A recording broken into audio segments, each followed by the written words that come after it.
So yes, you read the title correctly, and I will be taking a 2-week break from my Zepbound coming up. And you know what? Who knows? You may actually need to do the same and did not even realize it right away. So let's chat for a minute about taking a break and why.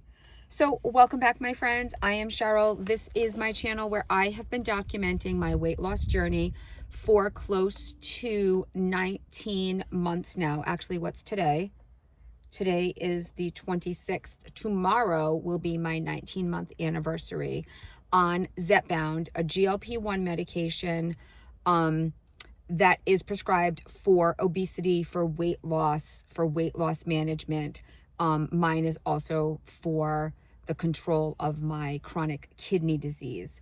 I have lost almost 75 pounds, 74.2, I believe, or 0.6, I don't remember, but just over 74 pounds to date using this medication.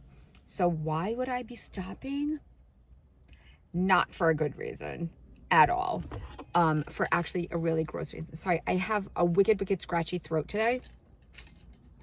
I've been very busy at work and I've been by myself. So I'm like answering the phones, getting the people, doing all this stuff. And it's been gross and rainy and nasty for the last few days. Today it's super humid and my throat is very scratchy. So I came out to the car, I have a drink, and I just had a cough drop before I started talking to you guys. So I have to have a colonoscopy, and I've been putting this off for quite some time. And when I went to my doctor, you guys saw my last doctor's visit. I documented that. I think it was back in August. And she was like, it's been 2 or 3 years that they've been trying to schedule this. So I finally scheduled it. And I am actually having a colonoscopy on Columbus Day.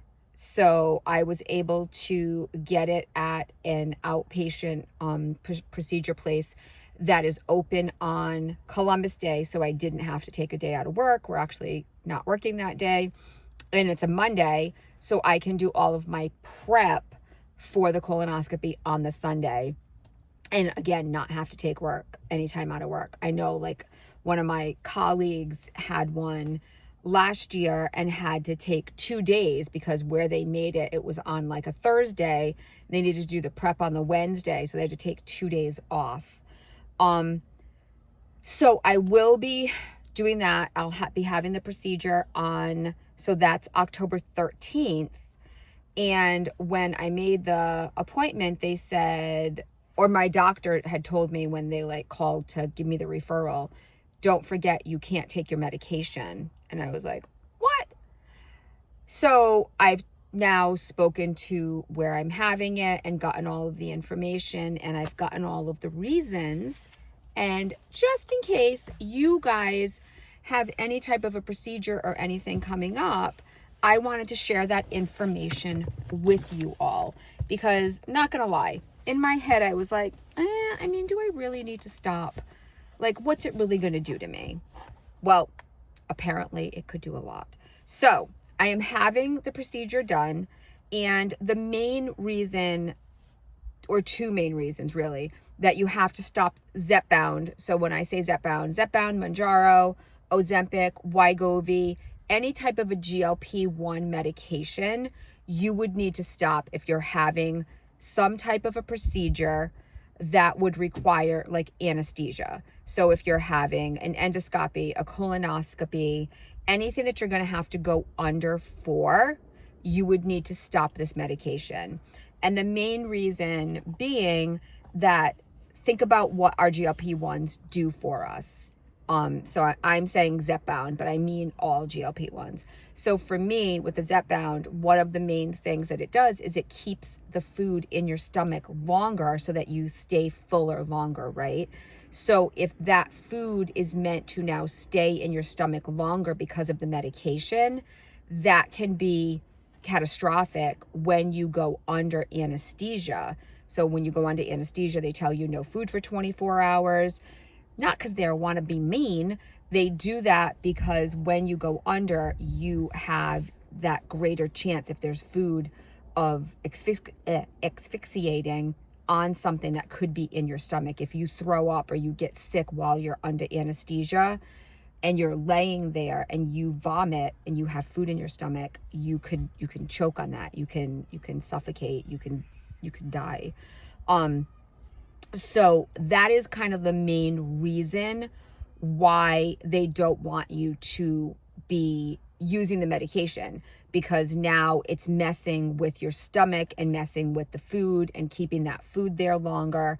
So it's going to be much harder to know if there's food in your system, and that's going to be a greater risk when you go under anesthesia.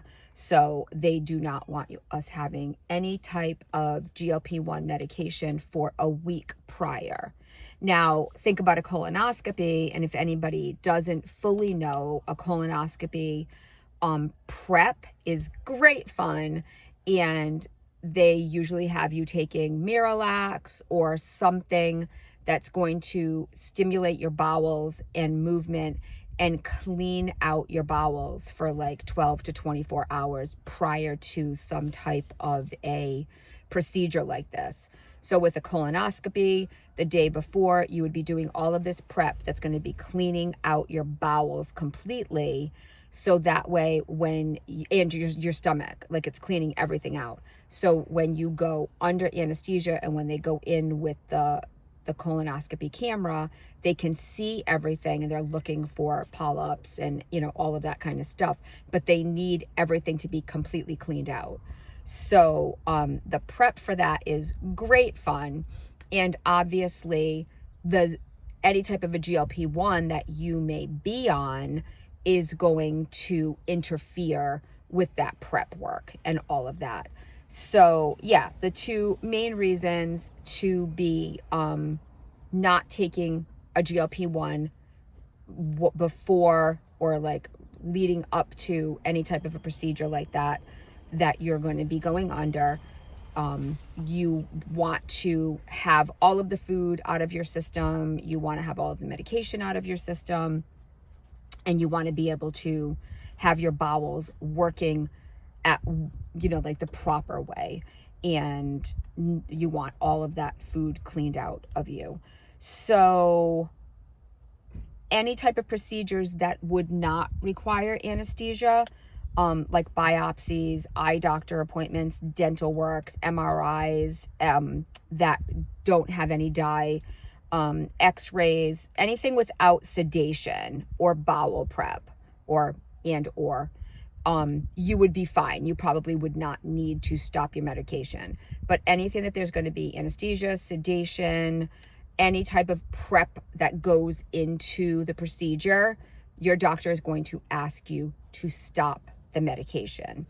So yesterday, so just like know that it's not the medication that's dangerous, but it's how it affects the stomach that is what we have to worry about. And obviously this medication affects our stomach greatly. So then that makes us at risk. So I'm not going to lie, I was very tempted to just be like, oh, I'm not going to stop, I'll be fine. And then I realized what the reasoning was, and obviously that makes perfect sense.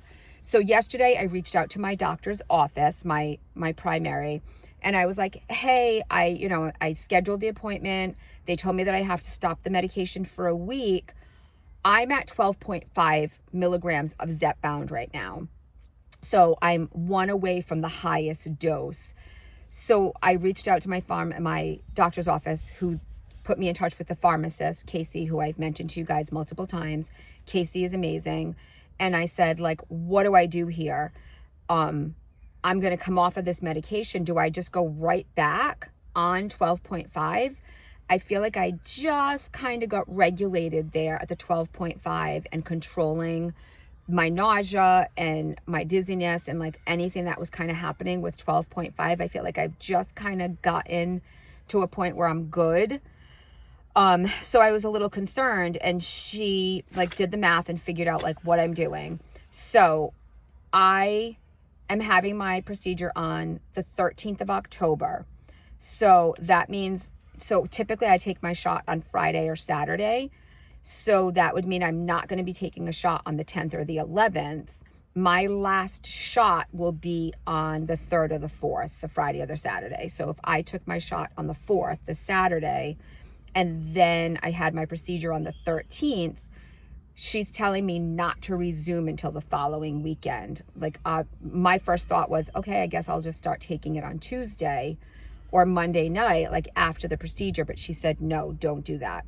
Keep it on the regular schedule and don't go back until the following week, because you want to let your body get back. Like, if you're doing all that prep work and taking all of these laxatives and everything to like stimulate everything, you need to give your body a minute.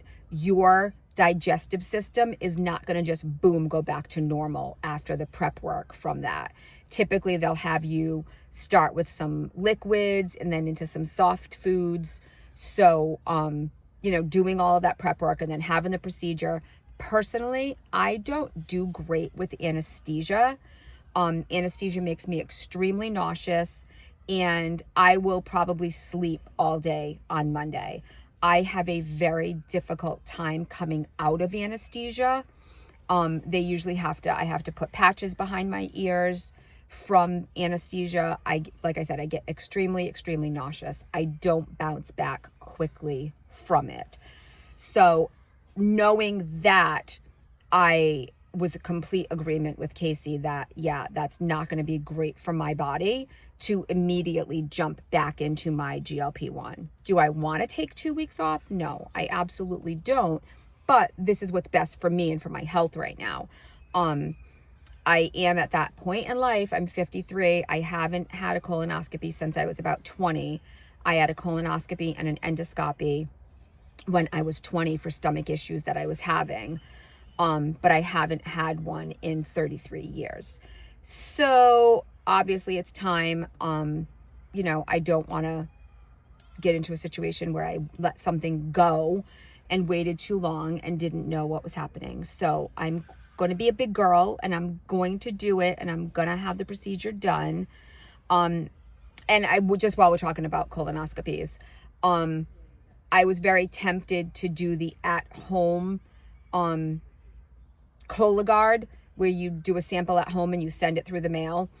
And my husband actually did do that recently. So I asked my doctor about it, and my doctor said, you can do that. However, I did not know this. Good thing I asked. If you choose to do the Cologuard and then something comes up abnormal on the Cologuard, your insurance company will not cover the colonoscopy. So if the doctor says, hey, this is abnormal, we've got to see what's going on, and then they schedule a colonoscopy, the insurance won't cover it.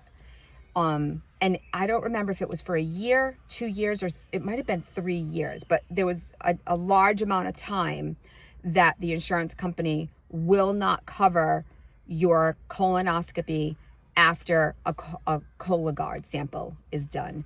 So because of that, he took the chance and he decided he was going to go with it. And he did it, and obviously his came back fine. Everything was good. He did the Cologuard sample, but I opted to be a big girl and do the colonoscopy, and let's just make sure that everything is good. And I encourage you guys to stay up to date on your own health and be doing whatever is, best for you. But I did my MRI like a big girl. I mean, my girls, help me out here.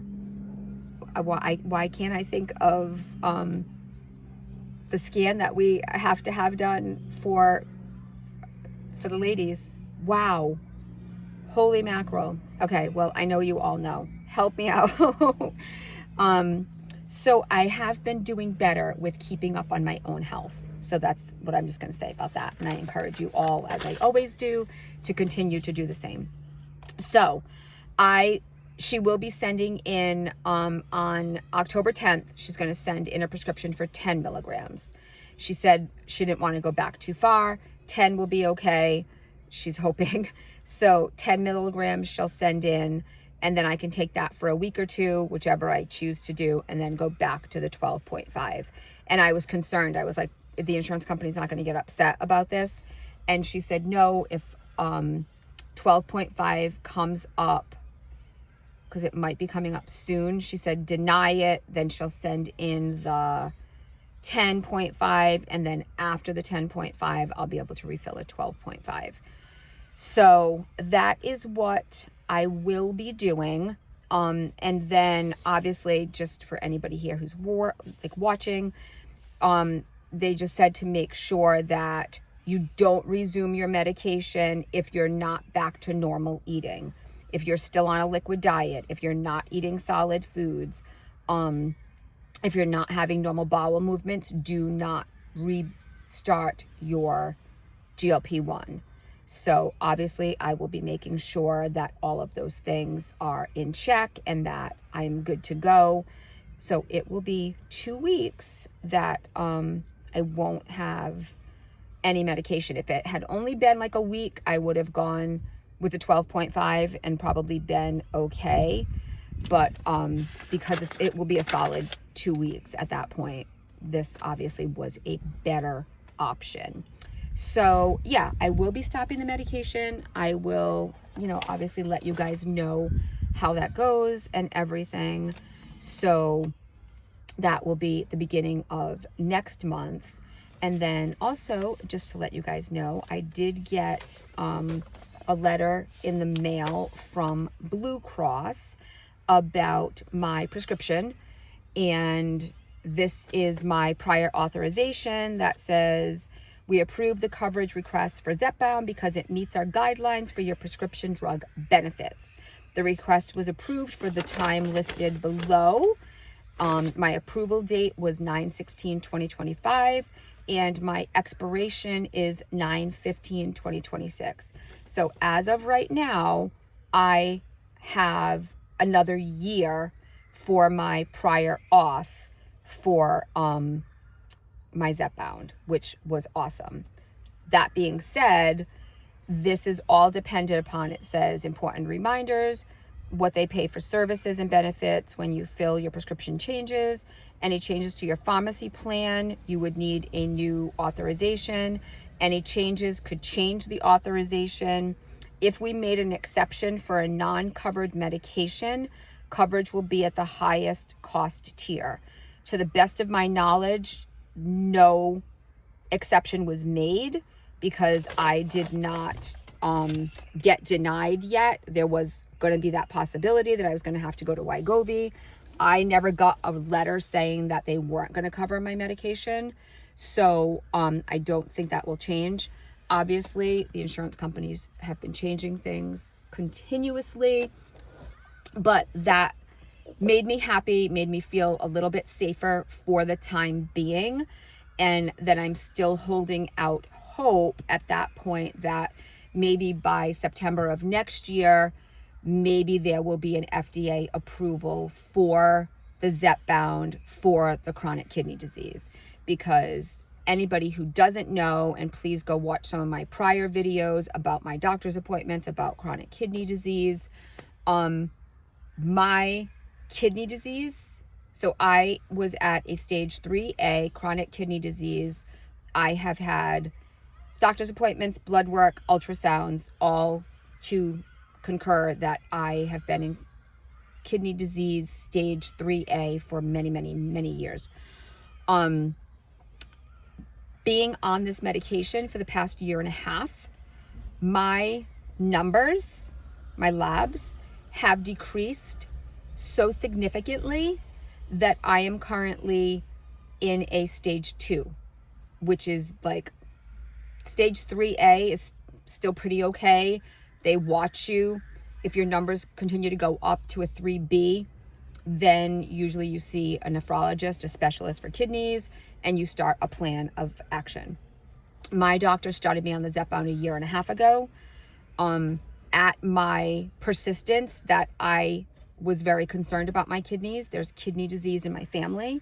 My grandmother died from kidney failure due to diabetes. My dad is diabetic. My brother is diabetic. My aunt is diabetic.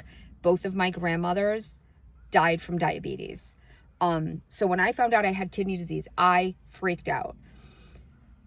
So my doctor put me on this medication to stabilize my kidney disease and help with my obesity, which also is going to help with any type of disease, really, at this point. That's what we're finding. And my numbers have dropped so significantly that I am almost considered like not kidney disease. A level, stage 2 is like really, really, really good. They just watch it. The fact that it went down and that it went down this dramatically is insane. And I just hope that the doctors and the scientists and everybody that's doing all of this research about kidney disease and Zepbound specifically, just continue to do it and keep finding these results, because it is nothing short of amazing. And I am so grateful and thankful for this medication. I'm like, in my mind, I know this medication has saved my life as far as how obese I was and what it's given me back. But if I can avoid, sorry, I'm watching the playground in front of me where the elementary school kids are, and there's a kid over in the woods, and I'm just making sure that they get safely where they need to be. So if you don't know, I work at a middle school, and I'm at work at my car. Okay, he's made it back to the playground. So middle school is over here, the elementary school is over there, and they're at recess. And I used to work at elementary school. Okay, all kids are safely back where they need to be. So yeah, I am just beyond ecstatic that this medication is doing that for me.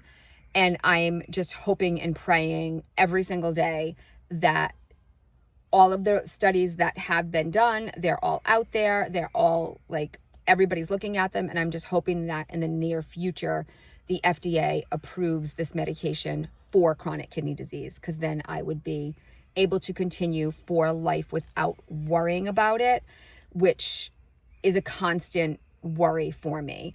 Obviously, I don't want to gain weight back. I don't want to go back to old habits and routines, but I want to save my kidneys. It's always at the forefront of my mind at this point.